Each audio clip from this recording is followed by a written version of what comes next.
एक भाई जिसके हादसे में मृत्यु हो जाती है और मृत्यु होने के बाद वो भाई अपने छोटे भाई से रोज कहता है, भाई मुझे यहाँ पर मारा जा रहा है, मुझे पीटा जा रहा है, यहाँ पर लोहे की जंजीरों से मुझे पीटा जाता है और मैं 13 दिन ही यहाँ पर रहूँगा।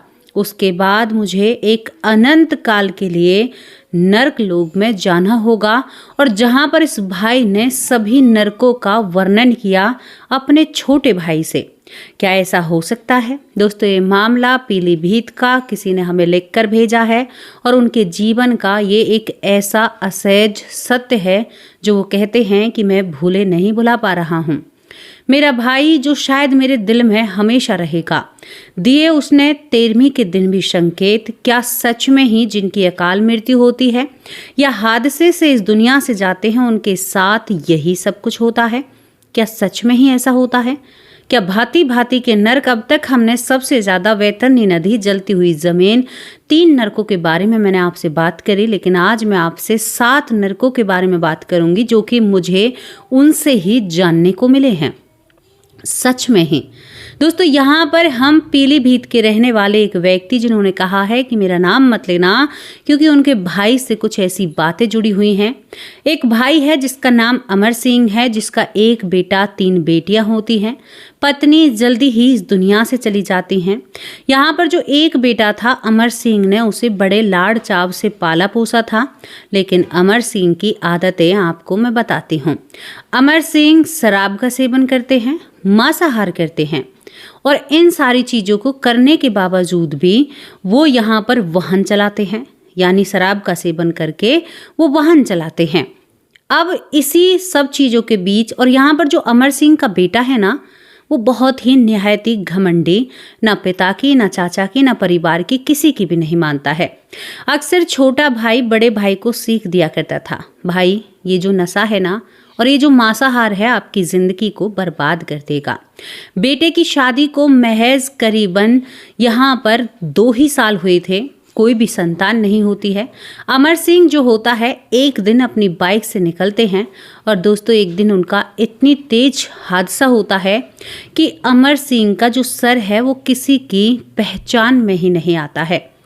छोटा भाई बड़े भाई के लिए बिलक बिलक कर रोता है, शायद माथे में हाथ मारता है और कहता है कि मैंने तुझसे कहा था मेरे भाई, तुम्हें ऐसा नहीं करना है। धीरे धीरे वक्त निकलता है।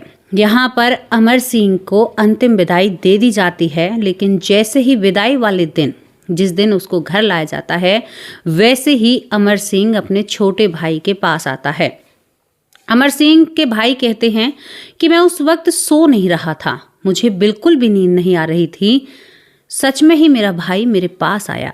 उन्होंने कहा, ये मेरे जीवन का वो सत्य है जहाँ पर कुछ लोग यकीन नहीं करते हैं, ना ही मैं किसी को बताना चाहता हूँ, क्योंकि मेरा भाई रो रहा था कि छोटे मेरे साथ बहुत बर्बरता हो रही है, मुझे पीटा जा रहा है, मुझे मारा जा रहा है। यहाँ पर पहले दिन ये भाई ऐसा ही कहकर और चला जाता है। दोस्तों, यहाँ पर दूसरा दिन होता है। इस सपने को ये अपने किसी दोस्त से साझा करता है तो वो दोस्त कहता है कि तुमने शायद कुछ ऐसा देखा है तभी तुम्हें ऐसा लग रहा है। इसको कह दिया जाता है कि तुम्हें शायद सदमा लगा है अपने भाई का। लेकिन दूसरा दिन आता है, तभी ये भाई और भी जोर जोर से रोता है, कहता है कि भाई मुझे तो बहुत सारे नर्क देखने हैं। अब छोटे भाई की इच्छा जागती है, भाई तुम्हें नर्क क्यों देखने हैं? क्यों? वो कहता है कि तू ही तो कहता था मांसाहार मत कर, शराब का सेवन मत कर, क्योंकि मेरी वजह से उस हादसे में एक और व्यक्ति को चोटें आई थी। हालांकि वो व्यक्ति बच चुका है, लेकिन मेरे साथ क्या हो रहा है मैं तुम्हें क्या बताऊं। तभी घर में खटपट होती है और वो वहां से गायब हो जाता है, जो अमर सिंह होता है। छोटा भाई काफी चिंतित होता है। इस मामले में वो एक पंडित जी के पास जाता है और कहता है कि संत भगवान, हमें तो ऐसे ऐसे नजर आ रहा है, क्या वो मेरे भाई की रूह है या केवल मेरे दिमाग पर जमा हुआ गर्दा, या शायद मैं ज़्यादा सोच रहा हूँ। पंडित जी कहते हैं कि 13 दिन तक तो वो हर रोज आएगा। ये तुम्हारा सौभाग्य है कि वो तुमसे बातें कर रहा है, तुम उससे बातें क्यों नहीं करते? जब ये बात छोटा भाई सुनता है तो सोचता है कि हाँ, बातें तो सही हैं, किसी और की भी बातें जानने को मिलेंगी। जब तीसरे दिन बड़ा भाई आता है तो आज भी रो रहा था। भाई, मैं तुझसे ही बात कर पाता हूँ, मैं अपने बेटे से भी बात नहीं कर पा रहा हूँ। बहुत कोशिश कर रहा हूँ लेकिन बेटे से बात नहीं हो रही, बहुत ही कोशिश कर रहा हूँ। तभी छोटे भाई के मन में बहुत सारे सवाल आते हैं। मेरे भाई, मुझे तू ये बता कि तेरे साथ चल क्या रहा है। तभी ये कहता है कि अगर भाई तुम लोगों ने ना मेरा दान नहीं किया, यानी 13वीं के दिन या पिंड दान मेरा, यानी जो चावल सफ़ेद खिलाए जाते हैं, अगर तुम लोगों ने वो नहीं किए तो मैं भूखा रहूँगा और मुझे यहाँ पर बहुत सारे गांव से गुजरना है, नदी से गुजरना है, बहुत सारे नर्क लोग से गुजरना है। तो छोटे भाई की इच्छा जगती है कि तुम्हें कैसे पता भाई, तुम ऐसे ही हवा में तीर मार रहे हो। तो वो कहता है, एक क्षण भर में मुझे वो नर्क दिखा दिया गया है, एक क्षण भर में। यहाँ पूछा जाता है कि कौन सा नर्क, क्या हुआ, तुम हमें बताओ तो सही। वो कहता है कि इसके बाद मुझे पीटा जाता है, मुझे मारा जाता है और वो सब कुछ देखा है। मुझे एक यात्रा तय करनी है, जो यात्रा 86,000 योजन की होगी, यानी बहुत समय लगेगा। उसके बाद इन लोगों ने कहा कि 12 सूर्य एक साथ मुझे नजर आएंगे जिनमें मैं तपूंगा। ये भी बताता है, ये कहता है कि यहाँ पर भयानक शहर मुझे नजर आएगा, उस शहर में मैं तड़पूंगा, कीड़े मुझे खाएंगे। और यहाँ पर ये कहता है कि सौम्यपुर में मुझे जाना है, जहाँ पर भद्रा नदी है, उसमें मुझे, यानी ये एक नर्क लोक की रास्ता बताता है। उसके बाद ये कहता है कि शौर्यपुर, जहाँ पर राजा जगम रहते हैं, ये भी नर्क लोक है, ये भी एक कैटेगरी में आता है। यहाँ पर नगेंद्र भवन, यानी यहाँ पर तेज धार जैसे वन होंगे, यानी पेड़ जो होंगे वो पत्ते नहीं होंगे, यानी वो तेज जैसे तलवार नहीं होती है, ऐसे होंगे और मेरे इस बिना पंच तत्वों से बने हुए शरीर को वो चीर देंगे। मुझे उस दुख का एहसास होगा। ये बातें मुझे रोज़ दिखाई जाती हैं और मुझे रोज़ डर पाया जाता है और कहा जाता है कि तुम अभी तो यहाँ पर केवल 13 दिन के लिए हो, फिर तुम्हें अपनी उस यात्रा पर निकलना है। अगर उस यात्रा के दौरान भाई, अगर तुम लोगों ने मेरे नाम का कुछ भी नहीं निकाला तो वो यात्रा बड़ी कठिन होगी।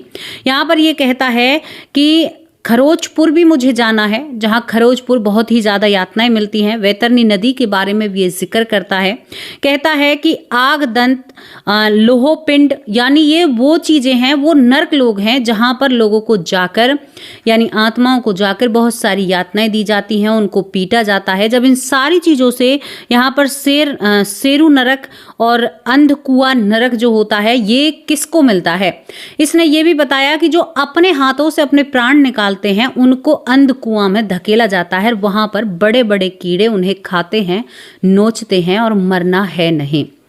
ये कहता है कि भाई, मैं रो क्यों रहा हूं, आज बेटे की असलियत मेरे सामने आ गई, सबकी असलियत मेरे सामने आ गई, लेकिन मेरा दिल कांप रहा है।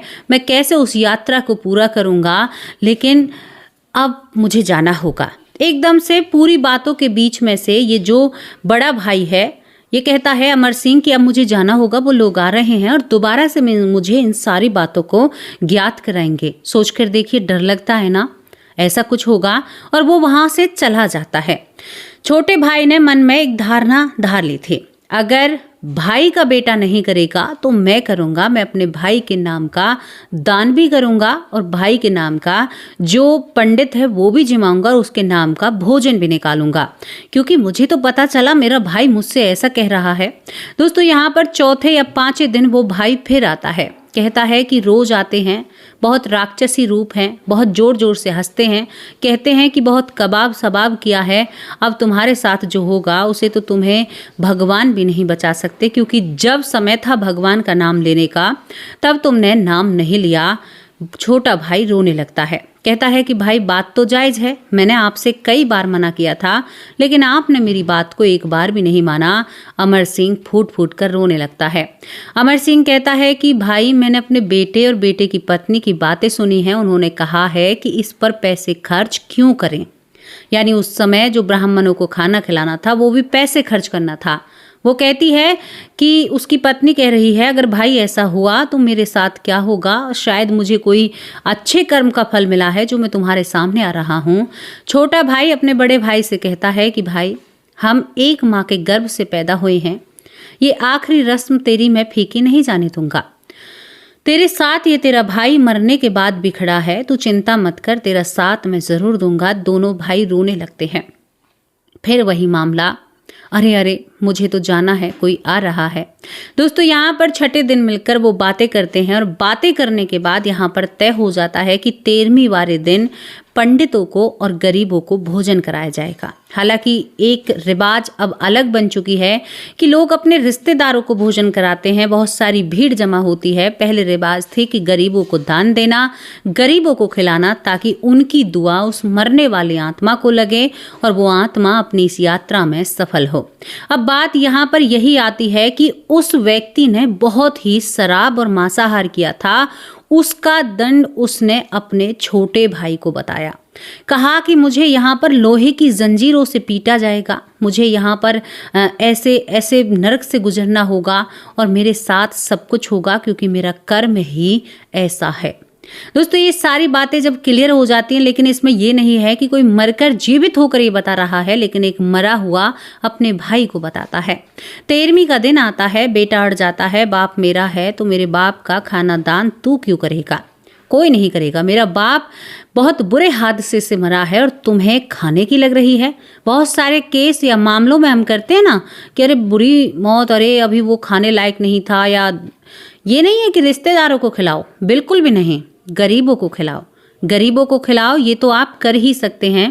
दोस्तों इसके बाद यहाँ पर जो भी होता है, जब वो भाई 13वीं के दिन बहुत सारे गरीब लोगों को लेकर आता है जो भट्टे पर ईंट बनाते हैं, उनका एक वक्त का खाना बहुत अच्छी बात होती है, उन सभी को बुलाकर, हालांकि कुछ लोग कहते हैं कि हम मृत्यु का भोज नहीं खाएंगे, लेकिन उसने कहा कि मेरे भाई की आत्मा को थोड़ी सी तो शांति मिलेगी। जब वो उन सभी को खिला देता है, सभी को खिलाता है, अपने घर बनाता है और अपने भाई के नाम से दान करता है। दोस्तों वो भाई जब आता है तो एकदम से कुछ सामान रखा हुआ था, शायद उसका कुछ सामान पन्नी में पैक था, जो कपड़े देने थे बाहर लोगों को, वो एकदम से ज़मीन पर गिरते हैं। जैसे ही कपड़े गिरते हैं तो छोटा भाई उन्हें समेट कर रखने के लिए बढ़ता है, तभी वो बड़ा भाई नज़र आता है और हाथ जोड़ कर कहता है कि छोटे मेरे भाई, तुमने बहुत अच्छा फर्ज निभाया है। शायद भाई भाई की पहचान यही होती है। सच में ही भाई ऐसे होते हैं। मरने के बाद भी एक भाई ने अपने छोटे भाई का, बड़े भाई का साथ दिया। दोस्तों उसके बाद ये कहते हैं अमर सिंह के भाई कि मुझे आज तक मेरा भाई नज़र नहीं आया, लेकिन ये अनुभव मैं लोगों को बताना चाहता हूँ। मैंने खुली आंखों से अपने भाई की आत्मा को देखा था और 13वीं के बाद वो भाई मुझे कहीं भी नज़र नहीं आता है। उसका बेटा, भले ही वो मेरे भाई का बेटा है, लेकिन बिल्कुल भी फल फूल नहीं रहा है।